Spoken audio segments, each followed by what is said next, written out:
introduce this legislation to the House. The bill takes a balanced, practical step towards protecting our most productive farmland while still supporting our climate goals. It's about preserving choice, the choice to farm, the choice to grow, and the choice to sustain rural communities for generations to come.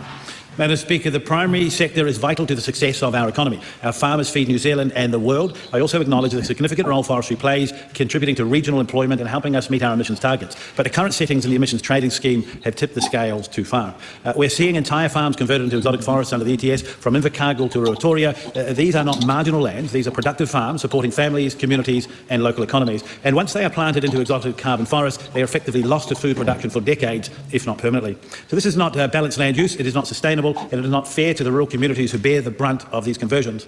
Madam Speaker, the bill introduces a targeted, sensible limits on whole farm conversions into exotic forestry under the ETS. It does not ban forestry. It does not undermine our climate commitments. What it does is to protect our best land for food production while still allowing farmers to diversify and to participate in the ETS where it makes sense. There is still a great deal of land that can be utilised for forestry, of course. The bill introduces 4 key changes to the ETS forestry planting in New Zealand. 1, restrictions on exotic forestry ETS registration on actively farmed land, use capability class 1 through 6, our most productive land. 2, an annual ballot allowing 15,000 hectares of exotic forest on class 6 land, providing planting opportunities while managing planting scale nationally. 3, a 25% cap allowing farmers to plant up to a quarter of their land in exotic forest for ETS purposes to maintain flexibility and income diversity. And 4, temporary transitional protections for those who invest in good faith before December 2024. These changes are grounded in the land use capability classification system, a well-established tool that reflects the productivity of our land. By focusing restrictions on the most productive classes, we ensure that low-quality land, native forest planting and planting on certain types of Maori land remain viable options. To support those who made legitimate afforestation investments before this policy was announced last December, the bill includes temporary transitional exemptions for new restrictions. In order to qualify, a potential ETS applicant will need to provide evidence that a qualifying forestry investment, as specified in the bill, has been made in relation to that LUC 1 through 6 land they seek to register in the ETS. This will both allow for affected investors to proceed with planted forest projects, recognising investments already in train, while also ensuring qualifying forest investments demonstrate a genuine investment in relation to a specific piece of LUC 1 through 6 land. For instance, Madam Speaker, the purchase of land and ordering of trees together would be an example of proof of a qualifying forestry investment as long as it took place before the 1st of December 2024, whilst each of these actions alone would not demonstrate that.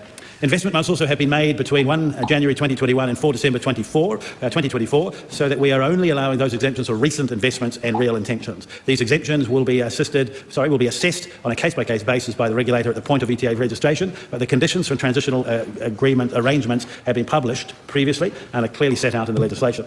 Madam Speaker, this is not about pitting farming against forestry. It's about maximising land use for our whole rural sector. Both agriculture and forestry can coexist in a way that is sustainable, strategic and fair. Whole farm conversions don't just affect landowners, they affect entire communities, schools, local businesses and services all depend upon the steady year-round activity that farming provides. Exotic carbon forestry, by contrast, offers short bursts of economic activity, often decades apart. These bursts can be significant, especially when spread across a region with staggered forest ages, but they cannot come at the total expense of our farming communities. And let's not forget, this is also about New Zealand's global reputation. We are known for high-quality, sustainably produced food. That reputation is built on the back of our farmers. If we allow productive farmland to disappear under a blanket of trees, we risk undermining that brand and the livelihood that depends on it. We as a government have publicly committed to legislation taking effect in October 2025. Forestry remains a vital part of our climate response and rural economy, providing jobs, carbon sequestration and export value, but it must be integrated in a way that complements, not replaces, our food production systems. By continuing to provide their planting pathways, we are offering a balanced approach to maximising production on farms. Madam Speaker, this bill is about balance, it's about choice and it's about protecting the future of rural New Zealand. Let us back our farmers and let us back our regions and let us preserve the right to farm for future generations. Madam Speaker, I commend this bill to the House. The question is that the motion be agreed to.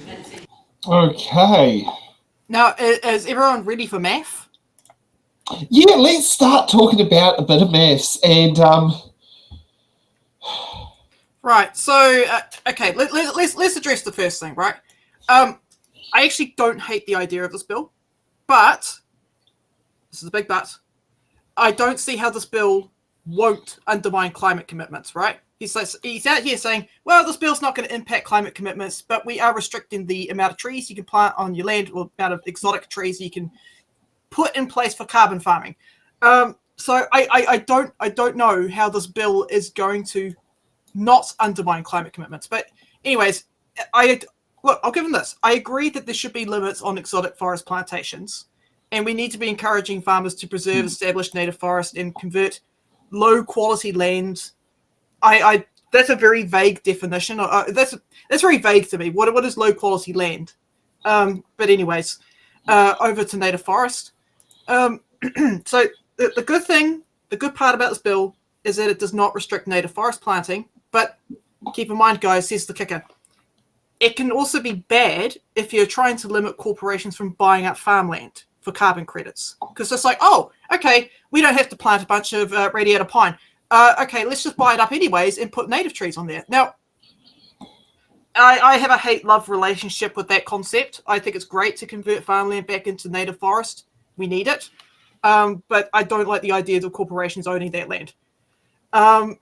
So that's the first thing, guys, you need to be aware of, especially farmers that are listening in. This won't prevent productive farmland from being converted over to forestry. What this bill does is it limits what farmland can be converted to. So, like a full farm conversion over from productive sheep and beef farming over to carbon credits, right?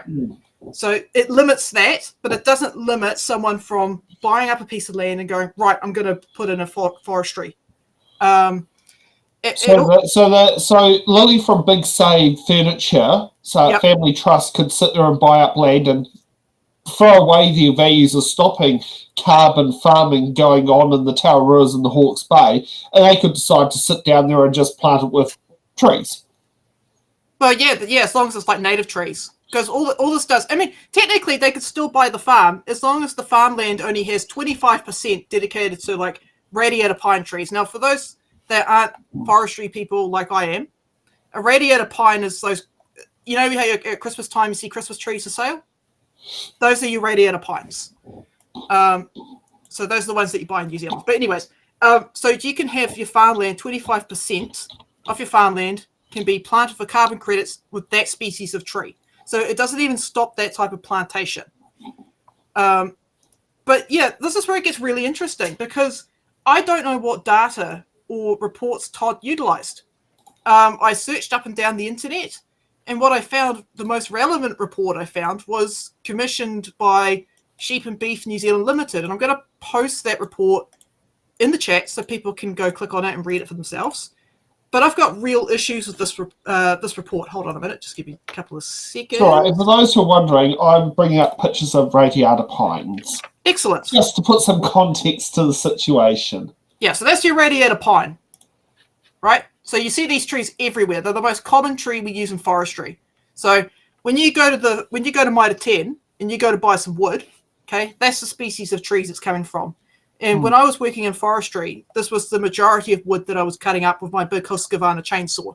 So the tree hauler would go along, he'd cut down all the trees, and then I would come along, right, and measure the trees, grade them, put them into the appropriate grades for export, and then I would spray little dots on them with spray paint and cut them up with the chainsaw. So that was my job.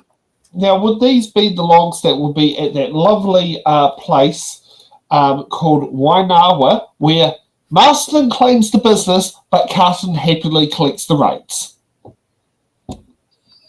It's a processing mill. Yeah. The one that's just south of Marston. As I say, Marston claims it as their own, but Carlton happily collects their rates. Well, Because which side the river it's on. Are you referring to J&L? I think that could be the one. I just know it as the place where the log train sits there and goes to in the Wairarapa each day. Oh, yeah, J&L. Yep. So when I was working in forestry, I used to do forestry work outside of Masterton, and the logs would go to J&L for processing. So it's a Japanese-owned business. So Carterton collects the rates. I can see why Masterton's mad because it's just right outside Masterton. Yeah, well, actually, put it this way. Georgina Byer was the one who actually said that, was like, yeah, Marston can claim it's their own, but Carterton is very happy collecting their rates. Yeah. Okay, so to Jason. 25 years to fully mature. Yeah, that's pretty correct. For a sapling to reach full size, takes about that year. It takes about 25 years, but normally in the sector, we would cut them down. Well, basically a premium tree would be about 50 years old. but that's still very young for a tree. I just want people to keep in mind these are very fast-growing species of trees. So now what I'm going to do is go back to the boring stuff. Go back to the report that I put in the chat, so people can you can click on this and read along if you want. You can go, Laura, no, you're wrong, if you want. So transparency there. So just a note, I strongly have a suspicion that Todd utilized this report as a basis to form his policy on, because everything that I searched up on the internet relating to what is the conversion rate for productive farmland over to carbon credits, this was the report that kept coming up. So I have a sneaking suspicion he used this report. Now, I have to urge all of you, when you look at this report, you've got to read it with caution, because their findings are limited. So they haven't been audited or verified, the information or the data that's in that report. So it's not peer-reviewed. We don't know how accurate it is. It's not verified data. So if we have a government that's currently in charge that's using reports that are not peer-reviewed, this is very worrying, because instead what they're doing, instead of using peer-reviewed reports to inform policy writing, what we're seeing here is them using reports to support a bias. And that I found that to be quite disturbing. Now, with all due respect, I don't know with absolute certainty if Todd is using this report, but this is the report that kept coming up when I kept putting in the question into Google search and different search engines. So does this report have utility? I think it does. I think it does provide a pretty good general overview and launching off point for future research, but it shouldn't be taken as like, okay, this is set in stone, everything in this report is accurate. The people who made this report said that themselves under the disclaimer. Do not, you got to be cautious when you're interpreting the results. So if you go to page 6 of that report, and this is where we start getting into the maths, we can see about 200,000 roughly, give or take, were converted to forestry. Out of that, 21% was converted to carbon forestry, and about 40% was utilized for overseas forestry investment. Now, over here, before we had Todd saying, "Oh, look at all these farms being converted." Okay, let's break that data down even further. So, I used data from another Beef and Lamb New Zealand report. In 2022, we had about 13.2 million hectares of land, farmland. 1.8 were being utilized for plantations. So taking the total number of hectares, new conversions to carbon forestry over the period of 2017 to 2022. So that was the period that the data gave me for conversions. Yep. This actually amounts to less than 1% of farmland being converted to carbon credits. So we're talking about whole farms. We're not talking about partial conversions. We're talking about what he was freaking out before in his speech, which is full farm conversions, right? So, and I have to caution people that none of the numbers presented in that report, okay, have been verified. So we don't know the accuracy of those numbers. So again, I go back to the point made before. If he's using reports like this to generate policy, that is worrying. And the reason why I looked at full farm conversions is because this amendment seeks to prevent entire farms from being converted into exotic carbon forests. So it made sense to focus on that. So you might be going, Laura, what about the partial conversions? I see farms that are planting pine trees, but they've also got cows next door. Yeah, I don't care about that, and neither does Todd. To be quite frank, Todd doesn't care. Otherwise, he would have spoken about the impact of partial plantations. Now, just for those who might be confused, we're talking about Todd McClay here, not Todd Stevenson. Yeah. The other Todd. Sorry, when you first mentioned Todd to me, when you messaged me earlier today about it, I initially thought Todd Stevenson. I didn't actually realise. No. There is Todd McClay. He actually is still around. Yep, he is still around, and he's still freaking about the trees. Now, I'll just finish up what I was about the report. Now, Todd said that communities, rural communities, are bearing the brunt of conversions. Is that true? I don't think it is. Not entirely. I don't think the report actually supports that claim, and I'll explain why.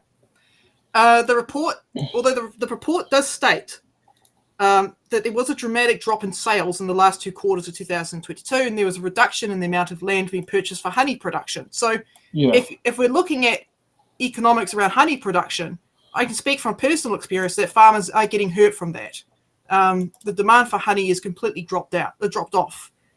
In that same report, page 15 states that, and I quote, farmers are looking for financial help in establishing these native areas, so we're talking about native plantation here, due to the cost involved. However, there is still no assistance from the government for New Zealand farmers, even though they have the land available and the desire to plant and maintain indigenous species. So, and this has been a real issue since funding for the 1 billion trees program has been cut. And because of that, the landowner ability, or the farmer's ability to plant out all these lovely native forests has also been cut. Now, I don't know if you're ready for some more maths, but I actually did some calculations. How much does it cost to plant out an acre of native trees compared to, a hectare of native trees compared to a hectare of radiata pine? So it's very interesting. It's interesting. Look, I've even got the calculator. You can do it for yourself, right? Can you share screen it? I can't because my computer will die. But Okay. it's a problem with my graphics card. So we found out actually what's wrong with it. It's the graphics cards that's the problem. Yes, streaming takes up a lot of a lot of bandwidth. Yeah, it takes up a lot of energy. I'm not a tech guy, but I do need to get a new graphics card. But yes, so if you follow along that, in my calculations, I used the land mass size of about 1 hectare, with trees spaced about 1.5 meters apart. So basically, this means I can fit about 4,500 plants on a piece of land, right? Hectare of land, I can fit about 4,500 plants on it. When you're planting out native trees, you need to use a 3-to-1 shrub to tree ratio, because many of our native trees rely on shrubs as a nurse cover. So because they take a while to grow, they need the extra support from your shrubs like your manuka and your tikoka trees and your kowhai trees and all that lovely stuff. So as a comparative species, I use tortara because that's also that's a podocarp species that has similar kind of in my opinion, it's more similar to macrocarpa than it is to radiata pine. Radiata pine is absolute rubbish. I can. Is radiata pine better to be firewood than it would be to actually be real wood? It's rubbish as firewood because it doesn't have much in terms. It's not a very dense wood. It's quite soft, so it doesn't hold its heat the same way like manuka does. But anyways, when I did the calculations, how much is it going to cost for me to plant out about 1,000 tortara trees, because it's got that 3-to-1 ratio, right? Yeah. It works out to about $5,000 per hectare. And that's just for the trees, not for the shrubs or the labor involved. Radiata pine, in comparison, costs about a bit over $1,000 per hectare to plant out. That's just for the trees, not for the labor or anything, just for the trees. So you can see the price difference. And you can see when you scale that out, why farmers need support from the government to do those big native plantations. Yeah, we have a point of order from Rajan. Oh, a crappy one.